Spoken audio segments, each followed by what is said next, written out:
Good afternoon, everybody. Thank you for coming to my press conference this afternoon. 2 weeks ago, I told you I was planning a cabinet reshuffle, and today I'm announcing the new lineup. It will be a more extensive reshuffle than is usual this early in the term of government, and I have two reasons for this. One is that the Minister for Finance is changing. Following Budget 2021, Minister DPM Hsien is relinquishing the finance portfolio. Finance is a key ministry, so when the finance minister changes, there are many repercussions for the other appointments. Secondly, I'm also moving the ministers for health, for manpower, and for trade and industry. These are the frontline ministries dealing with COVID-19 and its consequences. I considered making these changes after the general election last year, but then we were still in the thick of COVID-19, and so I decided that we needed to let the ministers concentrate on fighting COVID-19 at that point. Now that the COVID-19 situation is more stable, although by no means over, I'm able now to make the changes. And with these major moves, there are inevitably other consequential adjustments to the appointments. I'm therefore taking this opportunity to redeploy some of the other ministers to give them fresh responsibilities and gain different exposure and experience. Let me now run through some of the details. As I announced 2 weeks ago, Heng Swee Keat will continue as Deputy Prime Minister and Coordinating Minister for Economic Policies. He will also continue to oversee the strategy group within the Prime Minister's office, which coordinates our policies and plans across the government, as well as the National Research Foundation, NRF. As Finance Minister, Swee Keat has carried a heavy burden, especially during COVID-19, when he delivered multiple budgets within the year.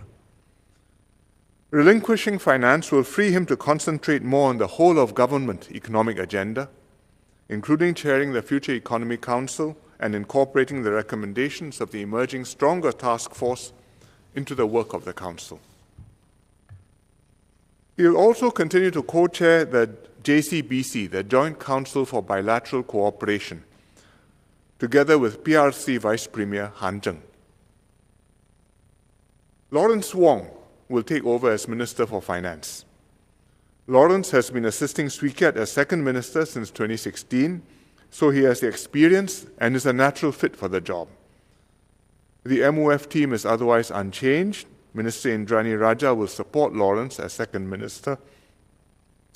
And on COVID-19, Lawrence will continue to co-chair the MTF, the Multi-Ministry Task Force.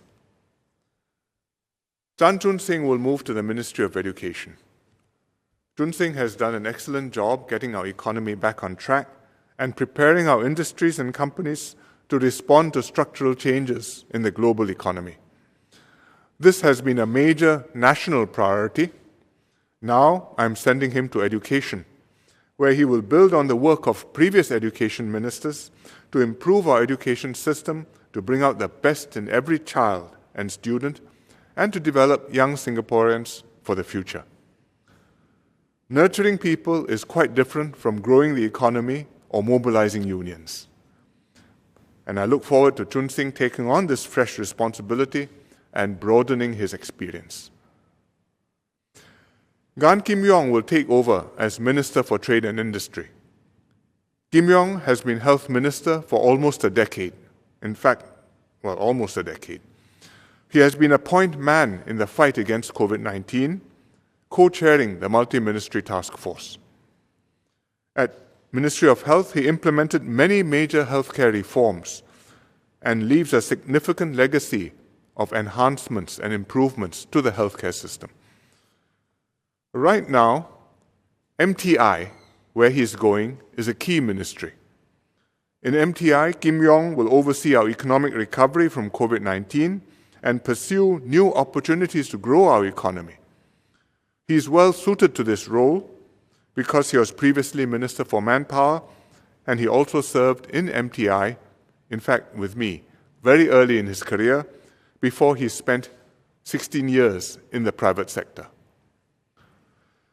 Ong Ye Kung will take over as Minister for Health. He has been dealing with major challenges in transport since he took over transport from Khaw Boon Wan.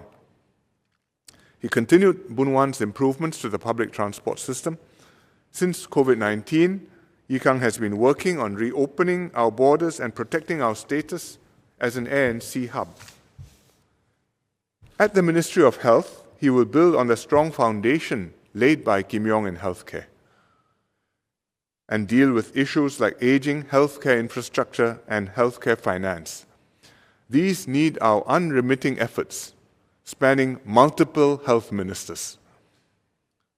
Ye Kung will co-chair the Ministerial Task Force on COVID-19 together with Lawrence Wong. Iswaran will take over as Minister for Transport. At MCI, he has significantly improved government's public communications and sense-making capabilities and helped us understand and respond to citizens' views and concerns. He's managed major upgrades to our tech infrastructure. For example, the award of the 5G tenders and the rollout for the new 5G networks. At Transport, he'll continue improving the quality, affordability, and environmental sustainability of our transport system. Another important task is to maintain our status as a global air and sea hub in the post-COVID-19 world. MOT also deals with ongoing sensitive airspace and maritime issues concerning our neighbors. Iswaran will also continue as Minister in charge of Trade Relations in MTI. At MCI, Josephine Teo will succeed Iswaran. As Manpower Minister, Josephine was responsible for a whole range of policies, including worker safety, labor relations, and retirement adequacy. Under her leadership, we achieved tripartite consensus on a 10-year roadmap to raise the re-employment age and the retirement age. We also made a major expansion of the Silver Support Scheme. Last year, in the unprecedented COVID-19 downturn, MOM led our efforts to support local job creation and training opportunities. At the same time, MOM has been on the front line dealing with the migrant worker dormitories.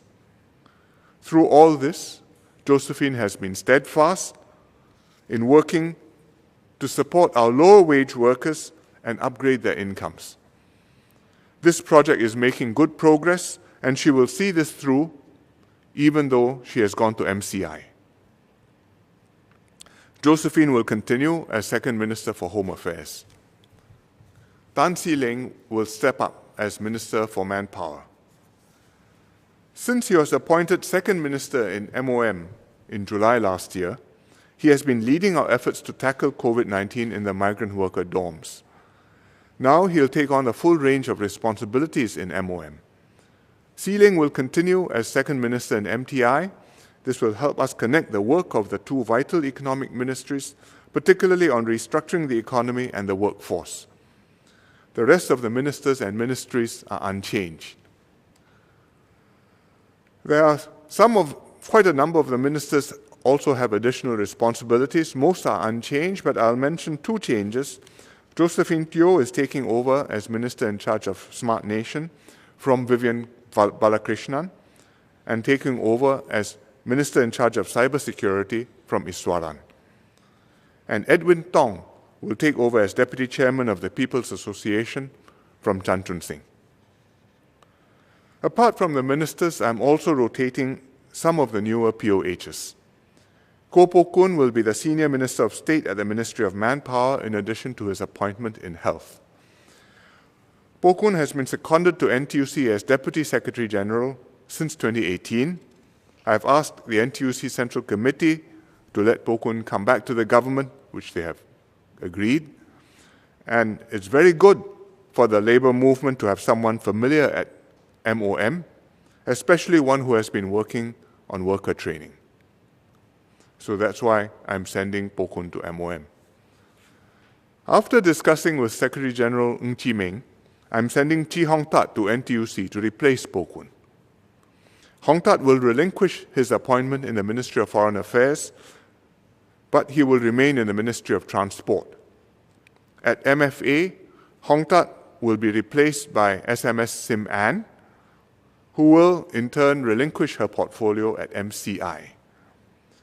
And Minister of State Tan Kiat Hao will replace Sim Ann in MCI, while remaining in MND, his other appointment. Finally, Parliamentary Secretary Rahayu Mazam will take on an additional appointment in MCI. All these new appointments take effect on the 15th of May after the next parliamentary sitting. Most of the 4G ministers have already accumulated experience in a wide range of portfolios. This round of cabinet changes will allow them to gain new experience and exposure. They've got to get to work quickly because although COVID-19 is stabler now, we are still in the midst of a public health and economic crisis. The reshuffle is also an opportunity for them to work together in new capacities so that they can understand each other better and strengthen their cohesion as a team. This will make the new team readier to take over from me and my older colleagues. And I ask Singaporeans to give me and my cabinet team their full support. Now let me say a few words in Mandarin before I take questions.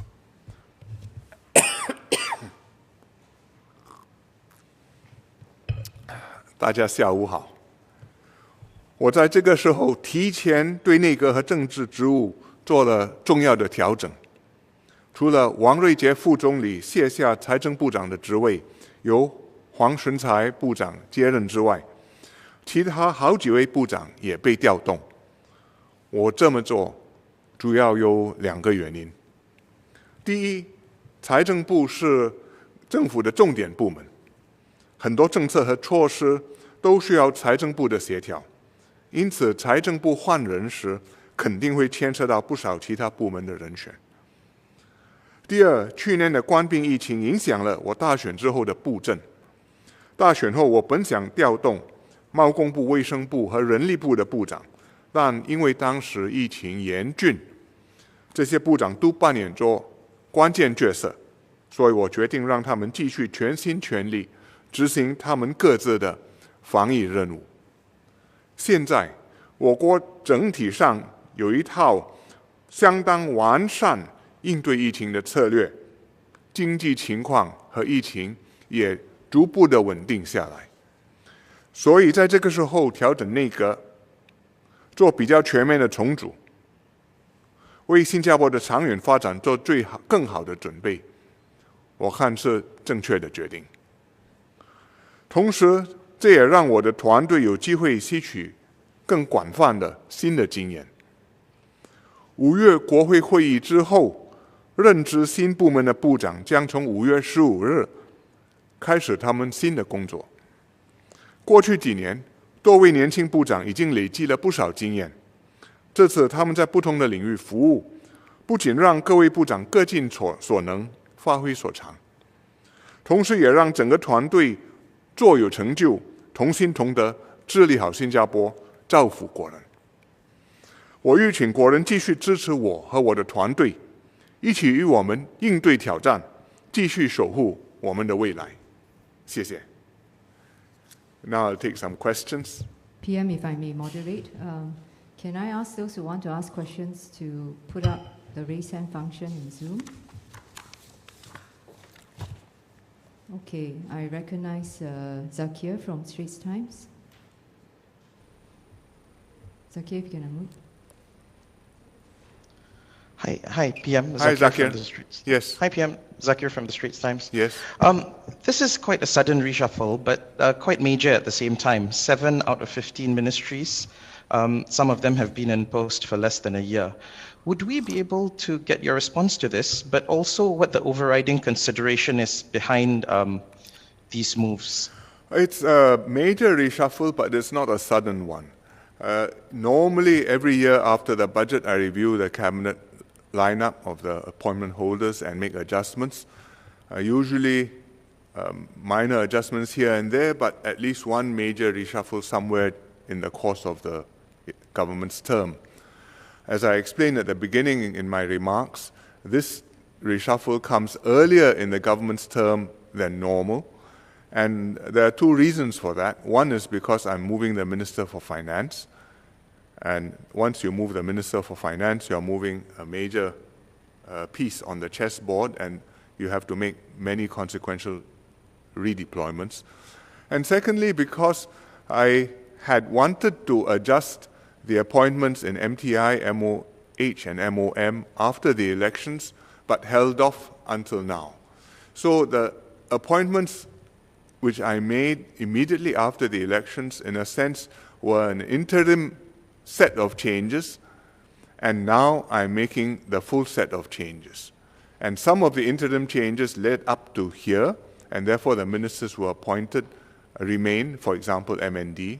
But unfortunately, some of the other interim changes had to make adjustments to the situation then and have to be refitted to the new longer-term configuration now.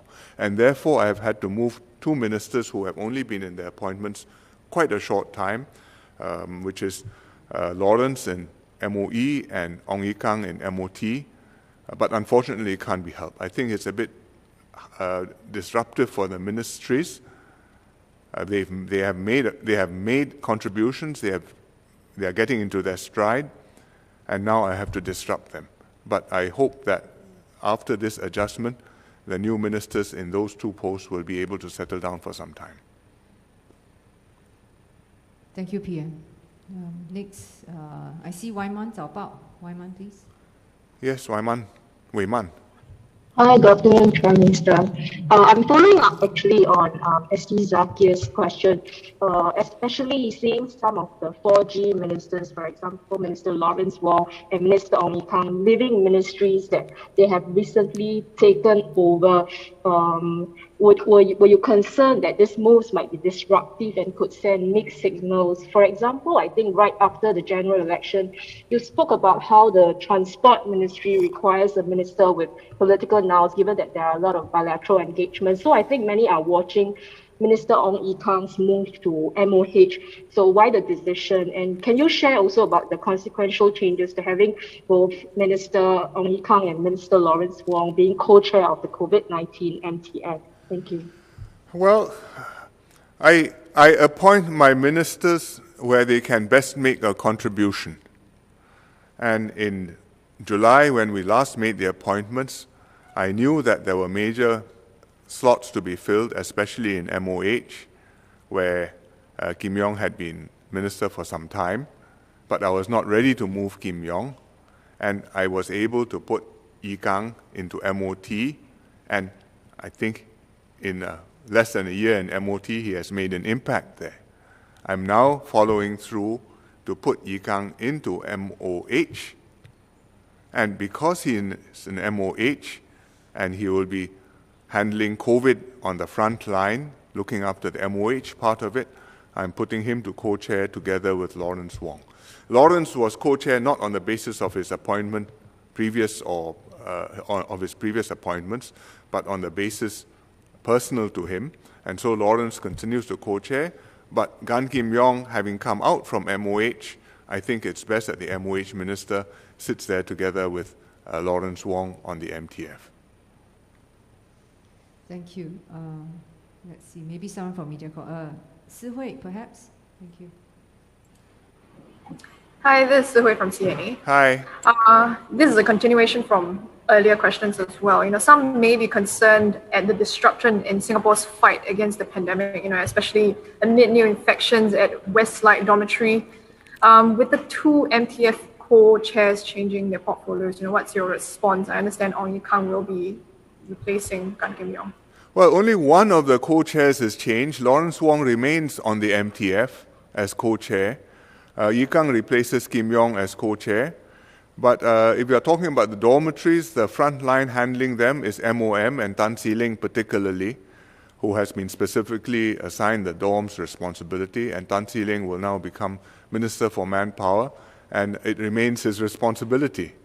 So I don't think that we will have this change of appointments will impact the specific Westlight dorm situation. I mean, it will mean different people in charge of our overall COVID response, but that is something which I think we can take in our stride. I should also say that the appointment changes take effect on the 15th of May, which is 3 weeks from now. And during the next 3 weeks, I'm quite sure that we will be doing a lot in Westlight, Woodlands, as well as the other dorms. Thank you, PM. Okay, Kwok Wai, thank you for holding. Hello, good afternoon, PM. My question will... Good afternoon. Sorry, you're from where? Kwok Wai, From Channel 8, Kwok Wai. Yeah, hi. Channel 8. So, PM, for this reshuffle, what does the new cabinet mean for our economy in terms of giving our investors more confidence? How will this give our investors some form of confidence with this change? Thank you. Well, I hope the investors will see that we have changed from one MTI minister who has been competently discharging his responsibilities to another MTI minister who has ample experience and whom we have every reason to expect will discharge his responsibilities equally well. Chun Sing didn't come to MTI with a lot of economic management experience, but he came applying his mind, having spent time in the unions, which is very valuable. And before that, he was in MSF. But in MTI, he mastered the job, and I think over the last year plus especially, MTI has been rolling out schemes not just to deal with the crisis and the downturn, but to enable companies to upgrade and to prepare for the future. And Kim Yong comes to MTI having previously been MOM minister, having previously served in MTI as a junior civil servant when I was MTI minister back in 88, I think.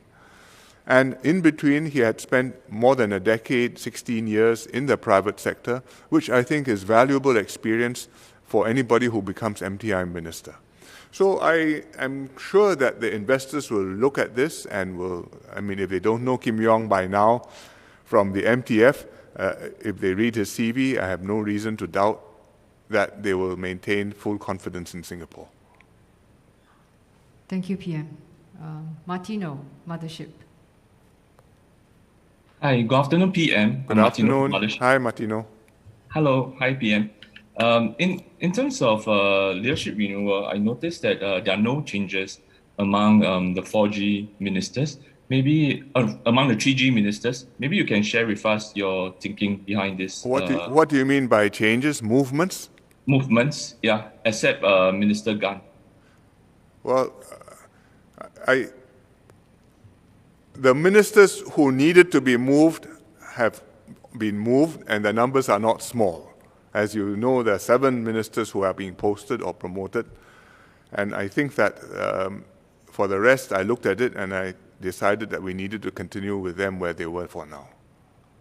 It was not a matter of moving 4G and keeping 3G stationary. It's a matter of who I need to fill which slot most urgently. Thank you, PM. Thank you, PM. Hadi from Berita Harian. Hi, PM. Hadi from Berita Harian here. Yes. I just want to know your expectations, particularly with the new partnership of the 2 ministers co-chairing the MPF task force.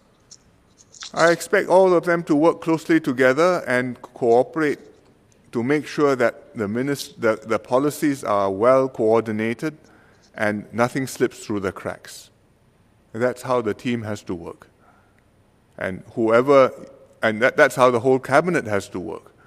Because people must know that you're working, doing this as part of a team, and you're doing your part, but at the same time you're covering for one another, so that when a problem comes up, we deal with the problem holistically, and not just each person tackling his piece and leaving gaps in between or overlaps and conflicts between the different ministries. Thank you, PM. May I have permission to take 2 more? Yeah, okay. Okay, Junsen today, please. Hi PM, this is Junsen from Today. Hi. The question is whether it is an ideal situation with the disruption caused by this reshuffle, and whether it sets a healthy precedent for ministers to only spend a short time in one portfolio, then be moved to the next. And I also wanted to find out if the 4G leaders, including DPM Heng, had any part to play in their input for your decisions for this reshuffle. It is not desirable to move ministers after less than a year. Sometimes it is necessary, and then you think very carefully, and if it can't be helped, you do it. And next time, you'll have to think very carefully again. I mean, you cannot say that this is a precedent, and because the last minister served a few months, the next minister likewise. As for how we came to this configuration, it was a result of extensive consultations. I talked to many of the ministers, including the DPM Heng, before I settled the moves. And then I had to discuss with each of the ministers to make sure that they understood what their new mission was and what the purpose of the deployments were before settling it. That's why it has taken me 2 weeks rather than just doing it the day after my previous press conference. Thank you, PM. For the very last question, Chun Hing from Wanpao. Yes, hi. Hi, good afternoon. This is Chan Chun from Manpower. My question is, could you share your considerations behind the changes for PA and NTUC, as well as you mentioned that the ministers are redeployed to give them fresh responsibilities, but we couldn't help notice that Mr. Desmond Lee has not been given any fresh responsibilities. Sorry, Desmond Lee has not been given any new responsibilities. Yep. Well, in the case of PA, Chan Chun Sing has been in charge of PA for a while now, I think more than 3 years. And I think that in education, he's going to have his hands very full. He's also covering several other additional responsibilities, including PSD, as well as party work. So I felt that it was better to spread the duties out. And in this case, I have given PA into the charge of Edwin Tong, who is an MCCY, and I think there's synergy between MCCY's work and PA's work. Your second question was? Desmond Lee not given new responsibilities. I think if you talk to Desmond Lee, he has already more responsibilities than he needs. He's not just minister in MND, but he is also second minister in MSF and doing quite intensive outreach in his MSF role. I do have many ideas what I can load Desmond with, but I have decided to hold off for now.